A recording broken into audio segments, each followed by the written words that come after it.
Bismillahirrahmanirrahim. Bismillahirrahmanirrahim. Assalamualaikum warahmatullahi wabarakatuh. Halo anak-anak, gimana kabarnya hari ini? Baik, di pertemuan kita kali ini, kita sudah masuk ke bab baru. Kalau kemarin kan kita sudah membahas tentang jagat raya. Sekarang kita masuk ke bab tata surya. Sebenarnya tata surya ini adalah salah satu anggotanya dari jagat raya.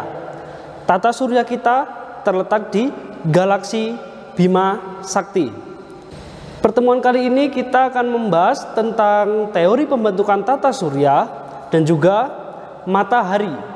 Ingat, teori pembentukan tata surya dengan jagat raya itu berbeda.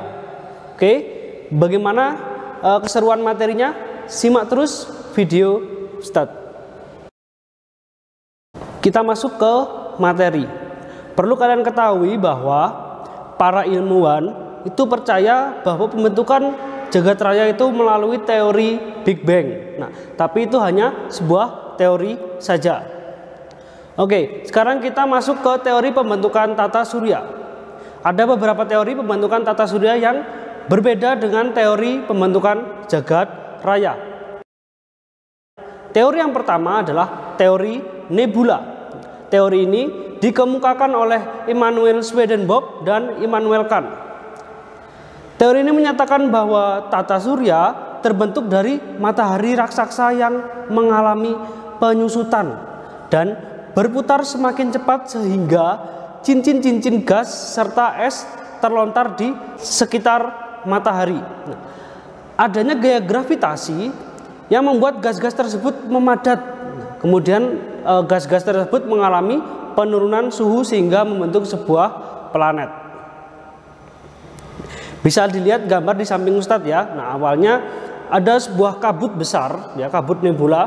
Kemudian kabut tersebut mengalami penyusutan dan berputar semakin cepat. Karena perputarannya sangat cepat, kemudian cincin gas dan esnya itu terlontar dari putarannya itu. Kemudian adanya gaya gravitasi yang membuat cincin-cincin atau gas yang terlempar tadi dia mengalami penurunan suhu dan memadat. Kemudian mereka membentuk sebuah planet. Seperti itu teori nebula. Kemudian ada juga teori nebula lagi yang dikemukakan oleh Pierre-Marquis de Laplace atau Laplace. Beliau ini menyebutkan ada 3 tahap dalam pembentukan tata surya melalui teori nebula. Yang pertama, matahari dan planet-planet itu masih berbentuk sebuah gas atau kabut yang begitu pekat dan besar. Kemudian kabut tersebut berputar dan berpilin sangat kuat. Kemudian terjadi sebuah pemadatan di pusat lingkaran kabut itu tadi. Kemudian pusatnya tersebutlah yang membentuk sebuah matahari. Masa-masa gas yang lainnya itu terlontar karena perputaran tersebut sehingga membentuk sebuah planet. Kemudian materi-materi tersebut tumbuh, ya. Kemudian terus mengelilingi matahari dalam satu orbit yang tetap. Seperti itu. Oke, kemudian kita lanjut ke teori pembentukan tata surya. Yang kedua ada teori planetesimal. Teori ini dikemukakan oleh Forrest Ray Moulton dan Thomas C. Chamberlain. Teori ini diawali dengan adanya kondisi matahari sebagai salah satu bintang. Ada matahari itu sudah ada sebagai salah satu bintang. Suatu ketika ada bintang lain. Ini matahari ya. Ada bintang lain yang lewat di sekitar matahari atau dekat dengan matahari. Bintang yang lewat ini mengakibatkan adanya pasang naik, ya, adanya pasang naik dari beberapa masa matahari. Karena jaraknya bintang ini lewat tidak jauh dari matahari, sehingga adanya gaya tarik itu tadi menyebabkan terjadinya pasang naik di tubuh matahari. Kemudian karena sudah terjadi pasang naik, ya, beberapa masanya matahari itu seperti tertarik oleh bintang yang lewat ini. Kemudian saat bintang tersebut menjauh, ya, bintang ini sudah menjauh dari matahari. Masa-masa yang tertarik tadi atau bagian tubuh matahari yang tertarik tadi, dia terhambur di luar angkasa. Nah, kemudian massa-massa tersebutlah yang membentuk sebuah planet dan mengelilingi matahari. Seperti itu. Tapi teori ini punya kelemahan. Nah, apa kelemahannya? Nah, itu tadi saat material matahari atau beberapa bagian dari matahari tadi yang tertarik oleh bintang yang lewat, nah itu seharusnya ketika bintang menjauh dia melayang di luar angkasa, seharusnya melayang, tidak langsung mengitari atau berevolusi pada matahari. Nah, itu kelemahannya teori planetesimal. Teori yang selanjutnya ada teori pasang surut gas. Nah, teori ini sama dengan teori planetesimal. Jadi hati-hati ya ketika kalau kalian menemukan soal yang menyatakan teori antara planetesimal dan pasang surut gas. Ya, hampir mirip soalnya. Nah, teori pasang surut gas ini dikemukakan oleh James Jeans dan Harold. Nah, teori ini diawali dengan adanya bintang besar, ya. Bintang besar mendekati matahari dalam jarak yang pendek. Nah, ada bintang besar nih. Kemudian bintang besar ini melewati matahari. Nah, melewati matahari, kemudian sama terjadinya pasang surut ya pada tubuh matahari. Adanya bagian matahari yang tertalik. Bisa kalian lihat di gambarnya ya. Di gambar di sebelah saat ini. Nah, ada masa-masanya tuh, masa matahari yang tertarik oleh bintang yang lewat ini tadi. Karena adanya gaya tarik tersebut mengakibatkan pembentukan suatu arah sinar ke arah bintang yang datang di atau lewat di sekitar matahari tadi. Nah, ada sinar atau masa-masa yang tertarik tadi. Nah, kemudian ketika bintang ini pergi, sama seperti planetesimal, bintang ini menjauhi matahari. Nah, itu beberapa artikelnya kemudian menjadi jajaran planet. Nah, apa yang membedakan dengan teori planetesimal? Nah, sebenarnya kan pembentukannya sama ya. Pembedanya adalah kalau teori planetesimal, nah itu massa yang tertarik oleh bintang bukan menjadi gas, tapi langsung menjadi sebuah material luar angkasa atau benda-benda langit. Nah, pada teori pasang surut gas ya berbeda, karena ketika massa itu tertarik kemudian bintang yang menarik itu menjauh dari matahari, nah material tersebut masih berbentuk gas, kemudian terjadilah pendinginan.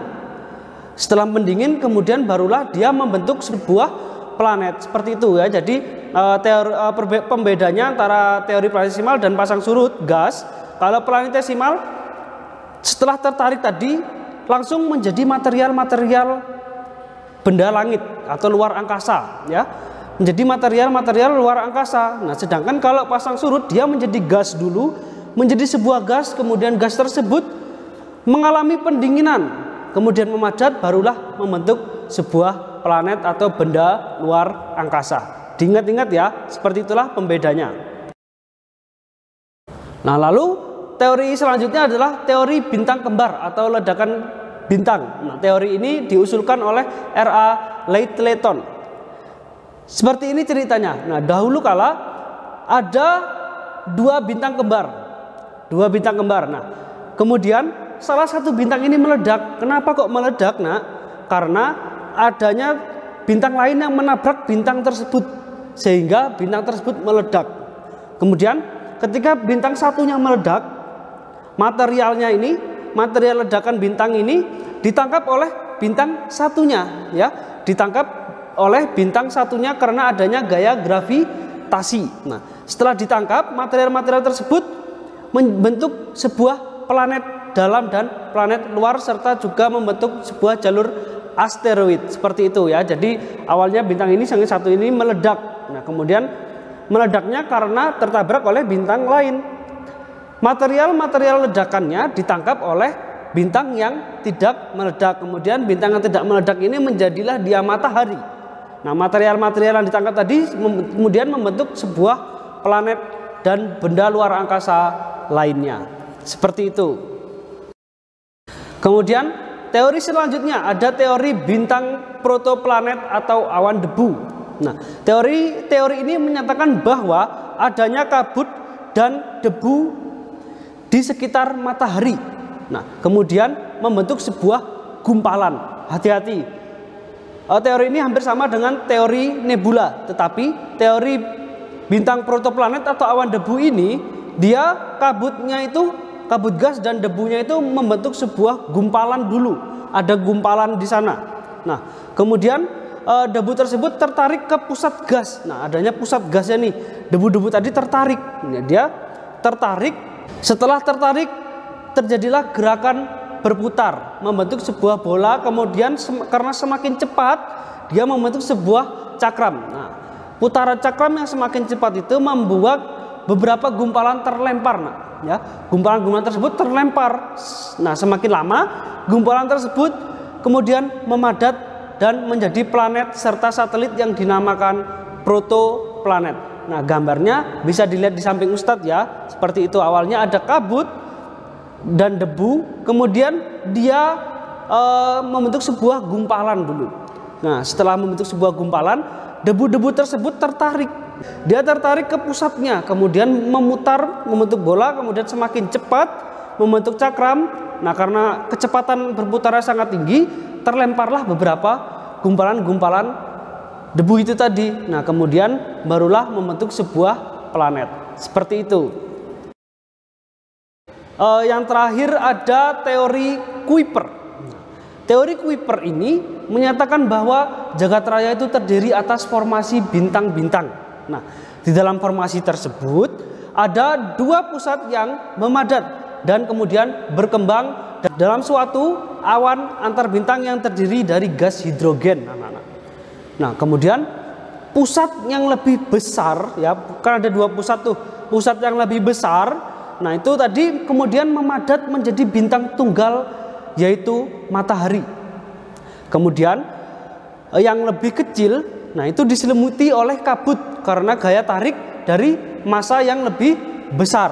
Nah, kemudian gaya inilah yang menyebabkan awan yang lebih kecil itu terpecah-pecah, terpecah-pecah menjadi sebuah planet. Nah, teori ini juga menjelaskan komposisi bintang dan planet, bahwa asal mula planet-planet dan matahari, nah itu terjadi secara bersamaan. Seperti itu. Oke, teori pembentukan tata surya sudah. Sekarang kita masuk ke anggota-anggota tata surya. Nah, sebelum kita membahas tentang planet, satelit, kemudian asteroid, meteoroid, meteor, meteorit, dan komet, ada satu anggota tata surya yang perannya sangat penting sekali, anak-anak. Ya, dia ini sebagai sumber energi di dalam sistem tata surya. Apa itu, anak-anak? Ya, dia adalah matahari, anak-anak. Matahari ini merupakan sumber energi dalam sistem tata surya. Kita bahas lebih jauh dulu matahari. Nah, kalian perlu mengetahui bahwa kandungan massa matahari itu didominasi oleh gas yang namanya helium. Nah, kemudian sisanya terdiri dari hidrogen, oksigen, karbon, neon, besi, dan elemen berat lainnya. Tapi yang paling mendominasi di sini adalah helium, ya. Nah, massa matahari itu sekitar 1,99 kali 1030 kg. Nah, itu massanya. Nah, kemudian lebih dari 99% massa total tata surya atau 330.000 kali massa bumi. Wow, jauh lebih besar, ya. Nah, kemudian diameter matahari itu sekitar kurang lebih 1.400.000 kilometer, anak-anak. Sangat besar sekali dibandingkan dengan planet-planet, ya. Oke, kita membahas rotasi matahari. Nah, rotasi matahari ini berlangsung selama 27 hari.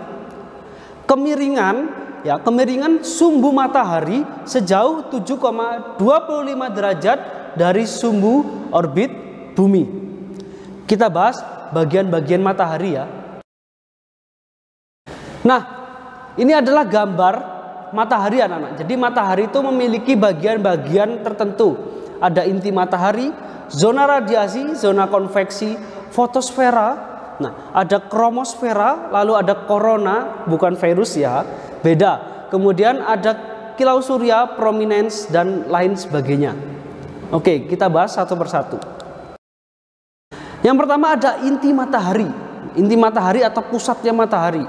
Dia dinamakan dengan core. Pada inti matahari ini dia terdiri dari elektron, proton, neutron, dan atom yang membentuk plasma matahari. Nah, sedikit menyinggung kimia ya di sini. Suhu di inti matahari itu mencapai 15,7 juta Kelvin. Bagian yang kedua, lalu ada fotosfer, atau fotosfera. Nah, fotosfer atau fotosfera ini merupakan permukaan matahari yang dapat dilihat dengan teleskop. Fotosfera ini merupakan butiran-butiran kecil yang menyerupai piringan berwarna keemasan, anak-anak. Dia terdiri dari hidrogen, helium, karbon, neon, oksigen, dan nitrogen. Suhu pada bagian ini mencapai 6000 Kelvin. Lanjut ke bagian matahari yang ketiga, ada kromosfer. Kromosfer ini adalah lapisan atmosfernya matahari, anak-anak. Nah, sebagian besar tersusun atas gas hidrogen. Kalau yang di kromosfer ini mendominasi adalah hidrogen. Lalu suhunya mencapai 10.000 Kelvin. Kemudian ada corona. Nah, berbeda ya dengan virus corona. Corona ini merupakan lapisan paling luar matahari. Suhu di corona ini mencapai 2106 Kelvin. Nah, lebih panas daripada bagian kromosfernya. Lalu yang selanjutnya ada zona radiasi.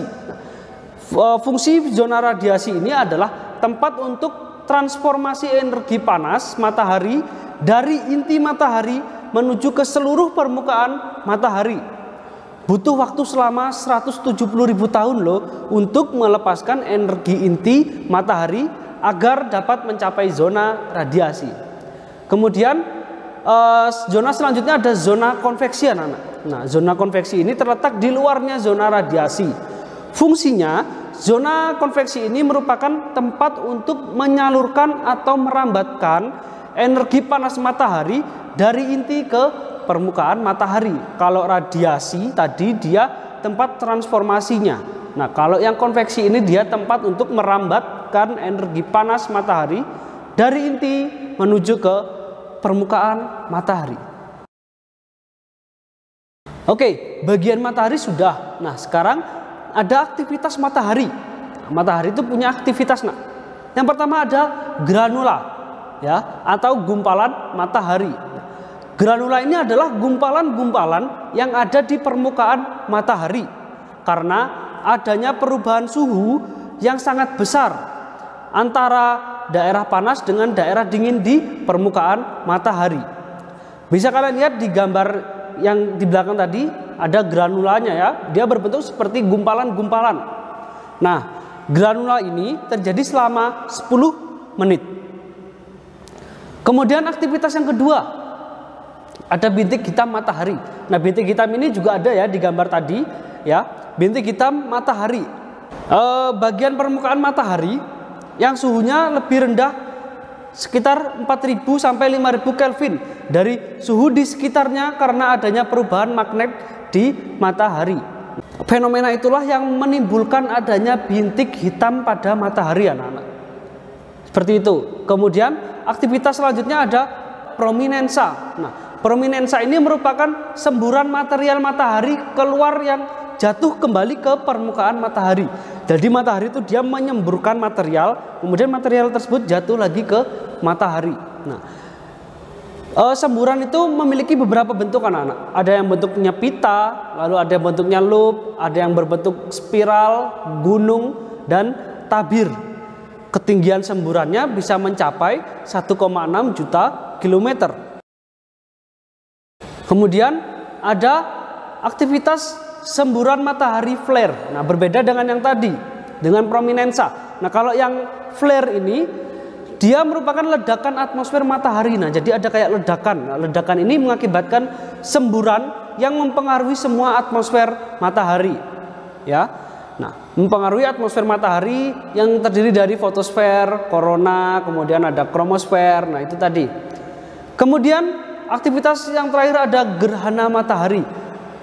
Kalau menurut Ustadz kalian tidak asing sih ya dengan gerhana matahari, karena beberapa waktu lalu kan terjadi ya gerhana matahari. gerhana matahari ada gerhana matahari total, kemudian ada gerhana matahari parsial, kemudian ada gerhana matahari cincin atau gelang. Nah, di pertemuan selanjutnya akan Ustadz jelaskan lebih lanjut tentang gerhana matahari. Oke. Untuk pertemuan selanjutnya kita akan membahas tentang anggota-anggota tata surya seperti planet, ada satelit, kemudian ada meteoroid, meteor dan meteorit, kemudian ada komet dan juga ada asteroid. Seperti itu. Cukup sekian pertemuan kita pada pertemuan kali ini. Nah, tadi sudah Ustadz jelaskan tentang teori pembentukan tata surya. Ada teori nebula, planetesimal, pasang surut, kemudian ada Kuiper, kemudian ada awan debu, nah ada bintang kembar, nah seperti itu ya. Lalu kita juga sudah membahas tentang matahari, bagian-bagian matahari, kemudian ada aktivitas matahari. Oke. Cukup sekian pertemuan kita pada kali ini. Terima kasih. Silakan disimak videonya dan materinya sudah Ustadz taruh di Google Classroom. Sekian, sampai jumpa di pertemuan selanjutnya. Assalamualaikum warahmatullahi wabarakatuh. Rabbi ij'alni muqimas salati wa min dhurriyyati Rabbana wa taqabbal du'a.